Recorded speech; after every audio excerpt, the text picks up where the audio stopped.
Hello मैत्रिणींनो, नमस्कार. Delivery नुकतीच तुमची डिलिव्हरी झाली आहे. 3रा महिना संपला होऊन 4था महिना लागला आहे आणि केस गळती खूपच जास्त प्रमाणात आहे. अशा प्रकारचे तुमचे केस गळत आहे, असे काढले की तुमचे असे केस निघत आहेत, त्याला टेन्शन घेऊ नका. कारण तुमच्या शरीरामध्ये जे प्रोजेस्टेरॉन हिस्ट्रॉनचं प्रमाण वाढलं होतं, आता ते प्रमाण कमी कमी होत आहे. हार्मोन्स इनबॅलन्स जे झाले होते ते तुमचे हार्मोन्स बॅलन्स होत आहे, त्याच्यामुळे तुमची केस गळती खूप प्रमाणात होत आहे. तर तुम्ही याला काही टेन्शन घेऊ नका. हे केस गळती 2 ते 4 महिने होईल, कदाचित कोणाकोणाला 1 वर्ष पण होईल, पण याला भेदण्याचं काही कारण नाही आहे. कारण आपली महिलाचे केस पूर्णपणे टक्कल होत नाही.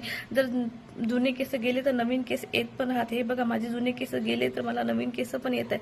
म्हणून तुम्ही काही भिवू नका, टेन्शन घेऊ नका. जर तुम्ही भिसाल, टेन्शन घेसाल तर कदाचित तुमचं दूध पण कमी होईल, तुमच्या बाळाला दूध पण कमी पडेल. म्हणून तुम्ही टेन्शन घेऊ नका. सकस आहार घ्या, भरपूर आहार घ्या आणि बाळाला दूध पाजा. बाळाला दर 2 तासाने फीड करा आणि आराम करा, भरपूर आराम करा.